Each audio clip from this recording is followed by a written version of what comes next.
talk about Divine Works Education and Training as far as the organization.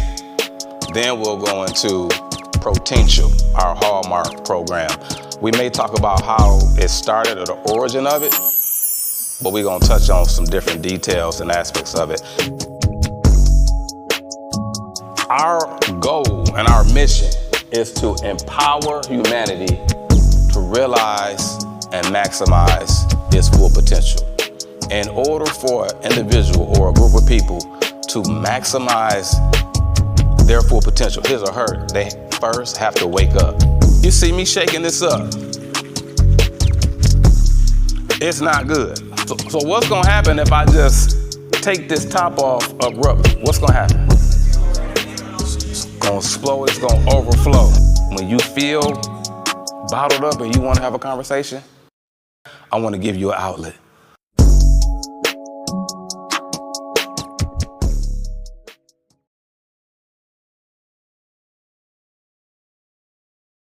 Man, brain, I got Mr. Darnell Weathersby, M.ED, with us on the Potential podcast.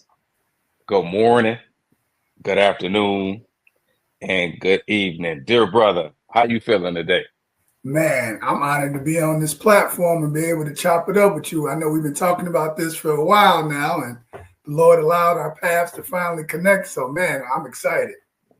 Man, it is truly an honor and a privilege to tap in with a man who has done tremendous work. We get the opportunity to kind of dig in and go into his life, inspirations, aspirations on the Potential podcast. I don't want this to be a traditional classroom setting, y'all, but this is what I would say. If you are an educator, if you are a parent, if you are a student, if you in middle school, high school, he gonna give us some gems and some wisdom that we need to maximize our full potential. So the Potential podcast is helping kids and adults think before they do. Sometimes we can be impulsive in certain situations, but in this setting, we're gonna get the keys to the city. We're gonna get some keys to being successful in all areas of life. I want to introduce this man by one of his quotes, and then give you a summary about who he is as a person, as a professional. I read, I'm charged too. Who are you intentionally pouring into? We have more to offer than we realize. Darnell Weathersby. This man right here is a respected educator and speaker and author who is transforming the lives of individuals with life-changing leadership principles.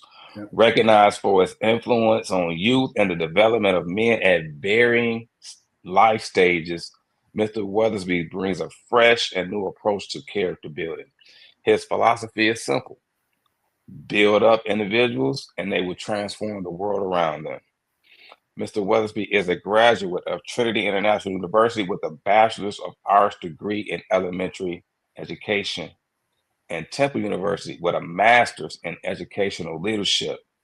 He has been an educator for over 17 years, and I saw too, is it 17 or 20? I just as of right now, I'm going into my 22nd year, so yeah. Deuce, my people, 22. Wow. Sir. Assuming the roles of a teacher, assistant principal, and acting principal in both urban and suburban school districts across the country. Mr. Weathersby currently serves as a high school administrator. Last but not least, y'all. Well, we almost did. Y'all just be patient. We're going to go through it. Being reared by a single mother and the second oldest of 8 on the west side of Chicago. Weathersby, he knows the pressures that come along with adversities from drugs, gangs, and violence. Mr. Weathersby believes that empowered individuals with access to education and resources have the power to transform the world. It is this philosophy that inspires him as an educator on the scene today. He is living proof that a quality education can be the vehicle that levels the playing field. Here we go, right here. He's a proud husband. Yes, sir. Of 15 years to Charnel. Miss Charnel Weathersby, and a father to their 2 children. Ladies and gentlemen, my brother, Mr. Darnell Weathersby. Man, thank you so much. Thank you. Thank you. Hey, what you got for us, man? What's we just gonna flow? What's Yeah, going on yeah. over there? Man, I think school year is coming to an end. So I always joke I'm principal by day, an entrepreneur, licensed minister, motivational speaker, published author. But two of the titles I'm the most proudful of is husband of we'll be celebrating our 20th anniversary in June. And being a father of two phenomenal children. I mean, at the end of the day, I refuse to sacrifice those titles for any other pursuit. So that's what you get in a nutshell, man. Thank you, sir. Thank you. So I got a question for you. Go for We get ready to transition into April. it. Yeah, We got seniors that's getting ready to graduate, they're getting ready to go to the next phase. yeah, What would you say to them as a motivator to encourage them mhm, to finish strong? yeah.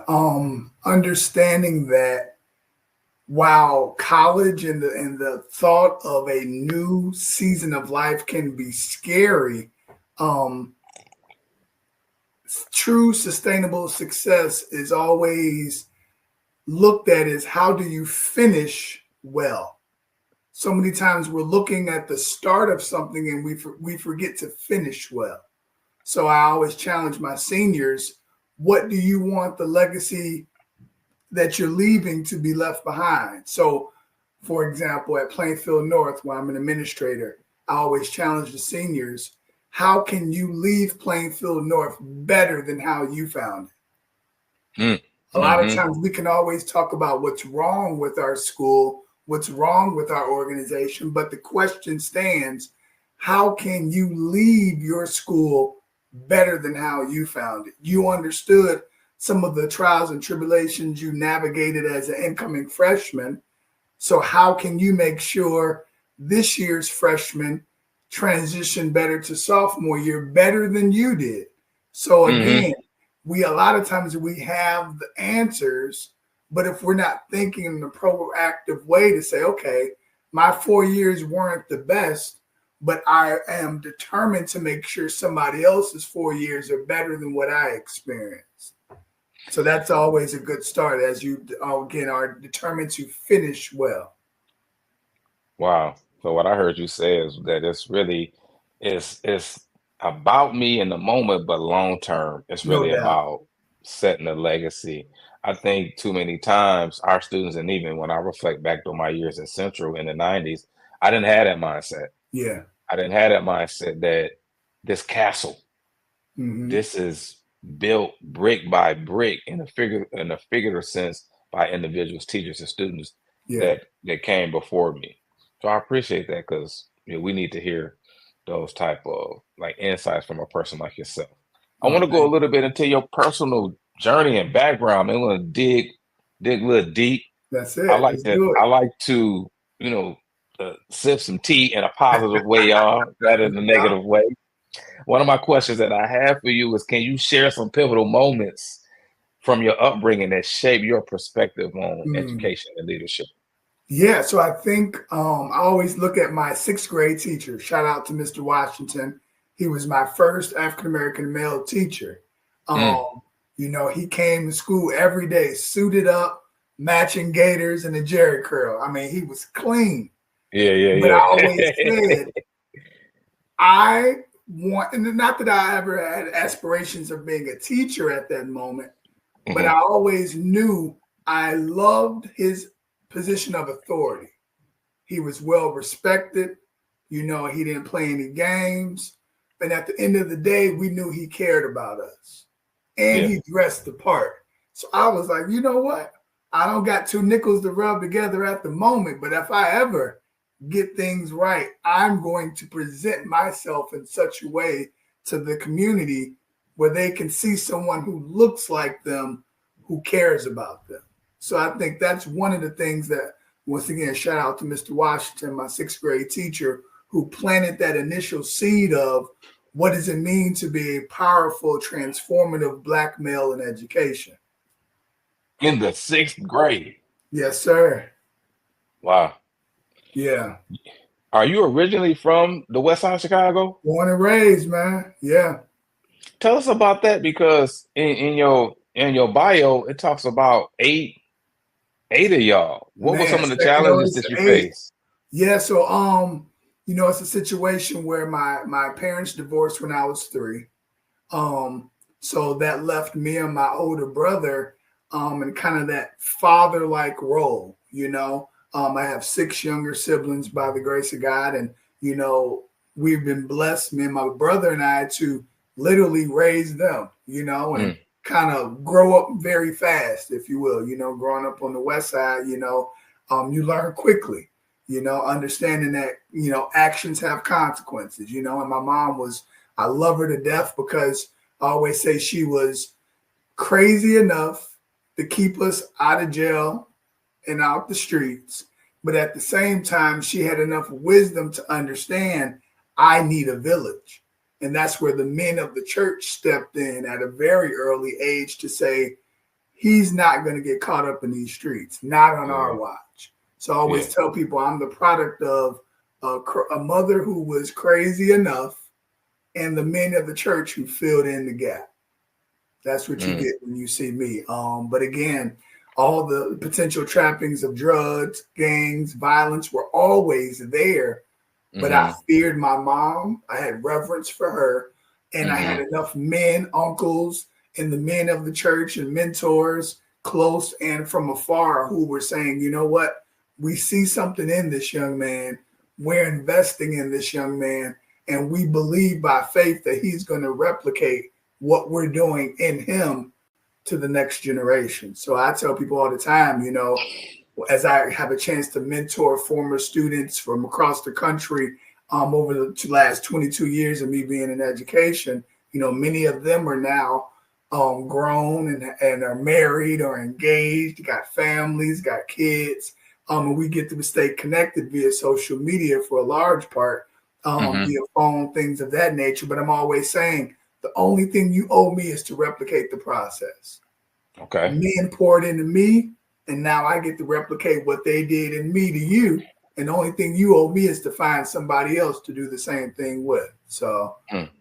yeah. Was there one experience that you can share with us from being mentored in your situation that really like kind of woke you up or made you think twice about whatever decision you was making at that time? Yeah, I mean, I think they were always, helping me understand that every decision has a consequence and that you plant seeds to bear fruit. Okay. So, for example, I have a strong belief that every person has 2 options. They can blaze a trail or they can continue. So, like, for example, if you don't like some of the generational curses that you're trying to navigate, because we all have them. So the Mm-hmm. question is, for me, it was domestic violence and divorce. I was determined that those generational curses were going to stop with me. Gotcha. My wife would not have to experience what my mom experienced. My children would never have to experience what I experienced. And Mm-hmm. by the grace of God, he's allowed that to be so. But I think early on, I was determined to make sure I made the choices, even in who I married. You know what I'm saying? Being able to select someone who both saw the potential in me, but had enough wisdom to speak it and pull it out of me. Mm-hmm. So I Mm-hmm. think, again, to your question, um, I had enough mentors to help process things. So when it comes to who are you dating in high school, a lot of men get caught up in high school, and then you get with somebody who is good for the moment, but not good for the long term. I had enough men in my life to say, man, while she's cute, is she where you want to be 20, 30 years from now? So I'm Mm. 14, 15, 16, and I had men talking to me in that way. So Yes, it's sir. because of that wisdom that I am what I am today, because they helped me set that perspective. This book, How Black History Can Save Your Life, is the most important book you can read about black history and racism. And I'm not just saying that because it's my book. All right, okay. I am just saying that because it's my book, but I truly believe it, for real. People have read it. People have said great things about it. And let's be real, y'all. We exist in a time now where hate crimes are on the rise. The mental health epidemic that's impacting our kids is on the rise right now. Our history is being banned still. So we need to learn history, but not just in a typical classroom setting, but learn it from somebody who dealt with the hate crime and persevered through it because they were taught how to use Black history in a proactive way. So make sure you buy How Black History Can Save Your Life right now, because for real, y'all, it's one of the most important books you can read on Black history and racism. Here we go. This is audible.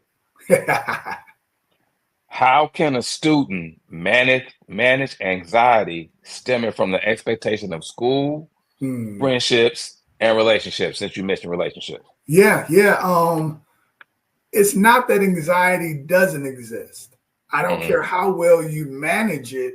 We live in a world where we're always being stimulated.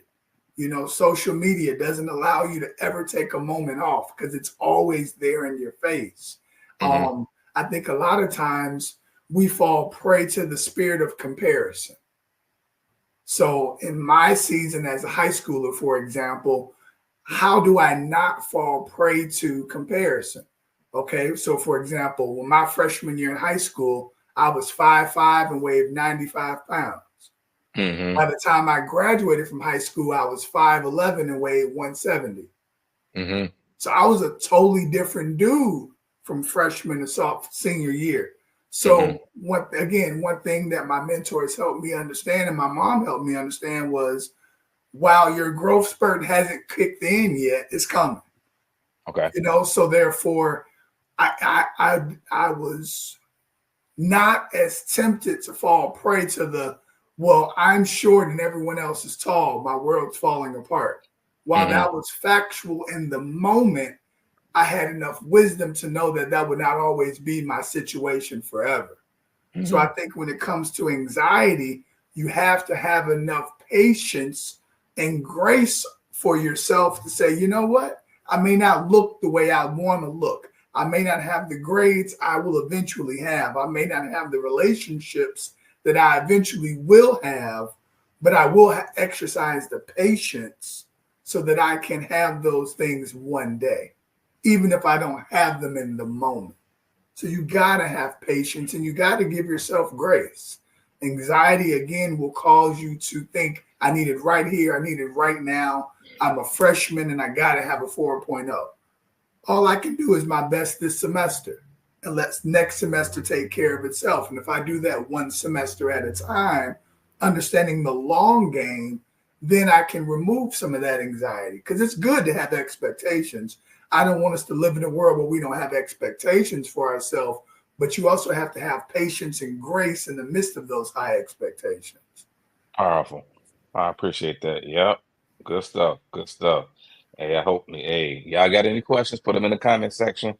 We're gonna see if we can get them knocked. We're gonna see if we can get them knocked out if we do a part 2, which I'm really leaning towards, because I know with a person like yourself, it's hard. It's like impossible to dig in everything that's been placed in you.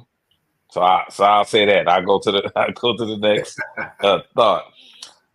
How did your experience in a challenging environment influence your commitment to specifically supporting youth and families? Yeah, I know what it means to not have. You know what I'm saying? I'm the product of food stamps. I'm the product of being evicted multiple times. I'm the product of the lights are off, the refrigerator's empty. I'm the product of that. So I know what, like Paul said, I know what it means to go without, and I know what it means to have. And therefore I can be content because I know that from one season to the next, my God is going to remain faithful. So I think because I've seen God come through so many times, I'm able to have that faith, not only for myself, but speak that into others. So when I see other young men, for example, and students navigating tough times, I'm able to think back to how God brought me through. And because he was faithful in my track record, I can speak that confidence into them. So again, when it comes to tough times, I'm no stranger to it. A lot of people might see this version of me and say, oh man, he got it all buttoned up. But I had to go through. I had to go through a lot of trauma, of turmoil, of dysfunction, if you will, in order to see, okay, I'm not going to continue these generational curses. I'm going to break them by the grace of God so my seed can experience what I didn't experience. And then the legacy becomes that of normality for them. Health, Right. mental health, spiritual health, physical health is the standard, not the exception. But somebody has to break that generational curse. So why not us? Why not you? Why not me? Wow. It's the standard, not the exception. Yeah. Yeah. That's what it is, brother. Fatherhood. When you Yes, hear the sir. word fatherhood, what words come to your mind? I'm to quote one of my mentors, staying power. Mhm. The ability to start something and finish something. Again, having my parents divorced when I was 3, I know what it feels like to not have my dad at my events, to not have my dad present. Most of my childhood, from the age starting at the age of 3, my dad lived in San Diego, so he was full blown absentee dad, and that carried a lot of baggage. I know for a long time I questioned myself. I would always say, if my dad didn't have the ability to stick with my mom, who was an amazing Black woman, is it even in me to do different? But again, Satan tried to convince me it wasn't. But then the Spirit of God and other faithful men confirmed not only is it in you, but it will come to fruition. So Mhm. again, I'm a living testament of men speaking life into me when I didn't know to speak it into myself. And now I get the privilege of doing that for others. So This is Potential.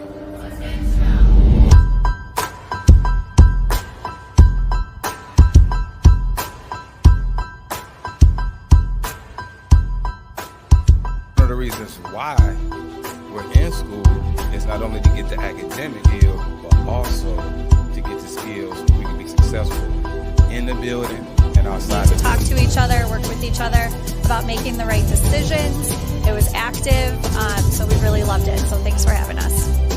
That means the experience that I have gives me the confidence to move forward.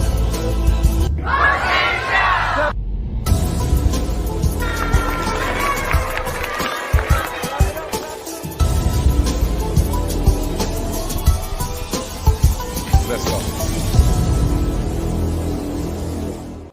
And that was going to be my question. How does a person who, I think one of my first questions is, you may have answered already, but I'm just trying to make sure that I'm getting the question out. Is yeah. that how does a young man who doesn't have his father navigate to be a great father such as yourself?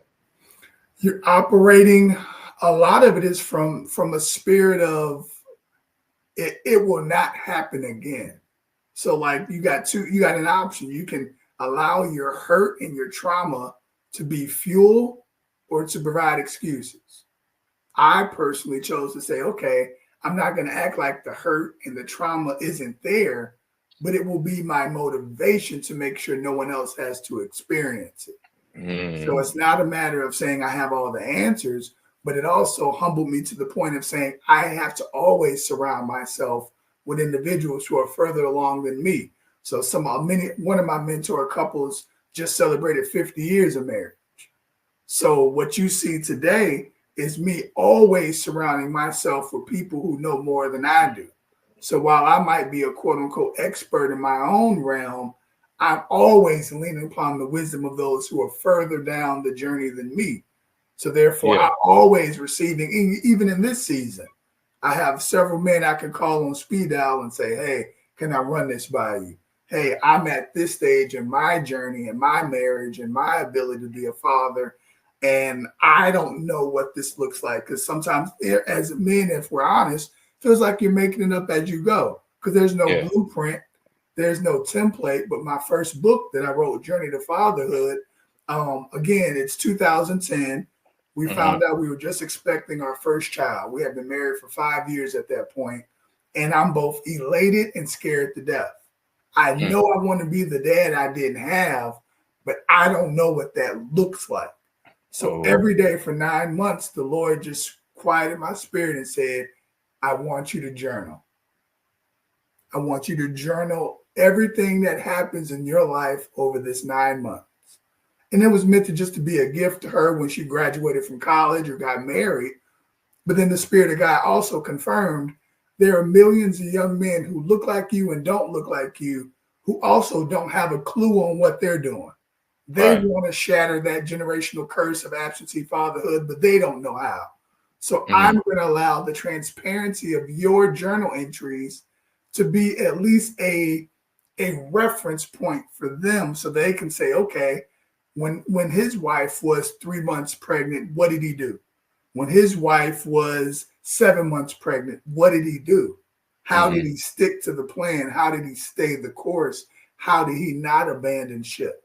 So I Yeah. self-published those journal entries again as a resource for young men and just soon to be dads. And the blessing is men across the country and around the world have read my journal entries and said, you gave me permission to be vulnerable. Hmm. You gave me permission to be reflective. And you gave me permission to document my own journey to fatherhood. So Yeah. now many of them have chimed in a year, 2 years later and said, I typed up my journal entries and I can't wait to give it to my son. I can't wait to give it to my daughter. So now it's the generational blessing that keeps on giving because by the grace of God, because of my obedience, others are now experiencing their own breakthrough as fathers. Powerful. Question for you. Your mom, Yeah, your mom's single parent household, and with women specifically, yeah. what advice would you give towards a Mhm. single mom attempting to raise specifically, I would say right now, for just to keep it specific, a young man, Yeah, based on what you saw from your mom, what yeah. advice would you get to those ladies? Again, like I said before, one of my mom's greatest blessings was allowing the men of the church to bridge the gap. Hmm. She understood her limitations. She understood when a young man gets 12, 13, 14, voice starts deepening. He starts, as they used to say back in the day, smelling himself. As Yeah. he starts to mature, he gets to a stage where he's like, okay, mom, I love you. I want to make sure you're happy, but there's not a physical intimidation anymore. If he doesn't have that reference by 12, 13, 14, and there's no other man, whether biological or just mentor, to come in and say, I wish you would. I wish you would disrespect her. I wish you Yeah. would continue to put her through. Again, my mom gave them permission to keep me in line. And we both know what that meant back in our day. So Hmm. again, Hmm. I just continue to expound upon that to any single mother out there listening. Continue to do all that you can, but know that it was never meant for you to do all that you can alone. And you have to allow other men, be wise, be extremely selective, but your son is depending on you being able to find others to meet him in the season that he's in. Because there are conversations he needs to have with another man, point blank, Yeah. period. And that would put me to think she would have to be able to let go She has to. She has and to. trust. Hmm. And again, I pray for every single mother out there listening because it's not easy. Because you're Yeah. you're dealing with your own trauma in real time. Like, okay, why am I single? Why didn't my relationship work out? And why can't I keep a man in the house to be that for my son?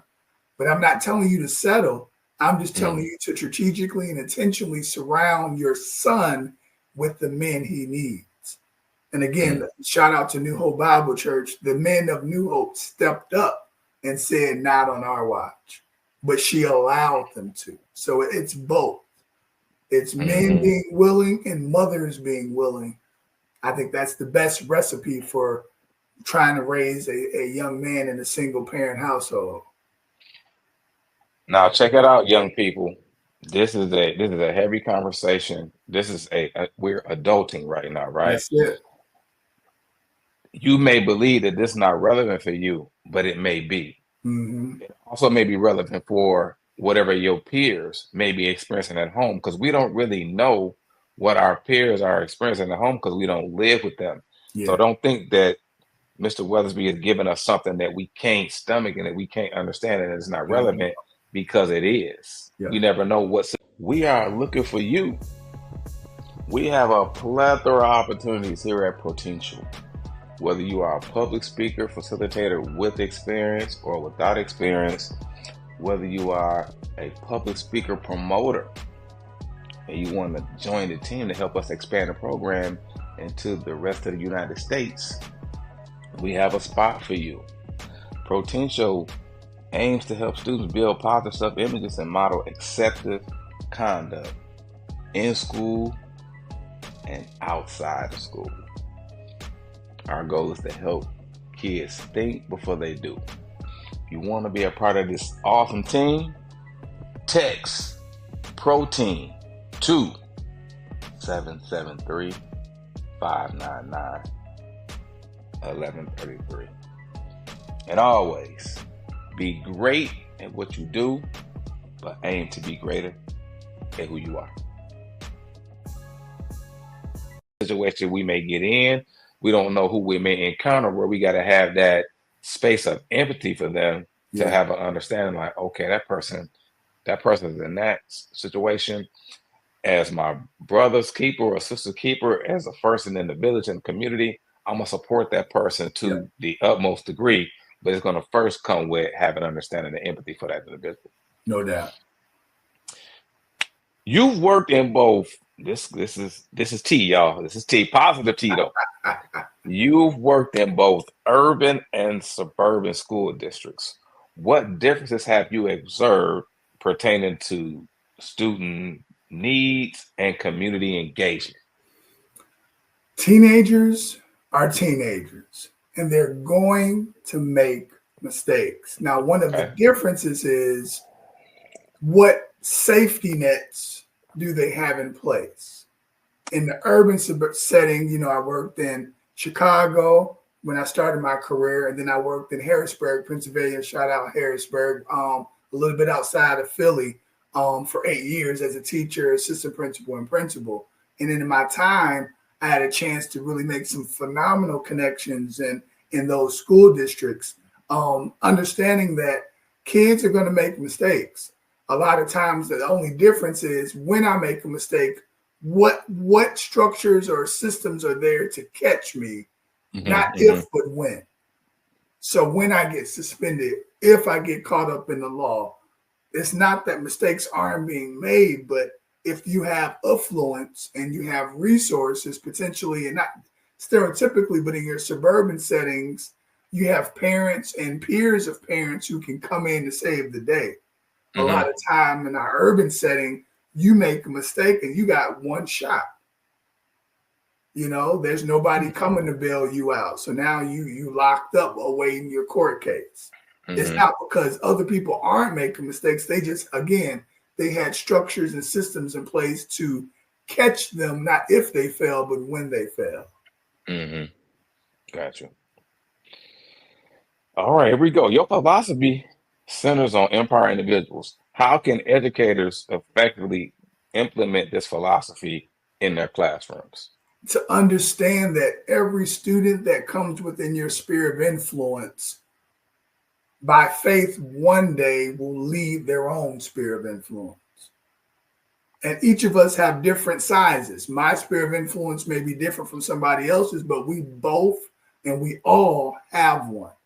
So if I look at, for example, every young man that walks down my hallway, if I envision and I see them not in their current state, but I see them as the productive citizen they will be one day, the amazing father they will be one day, the loving husband they will be one day, I will treat them and look at them differently.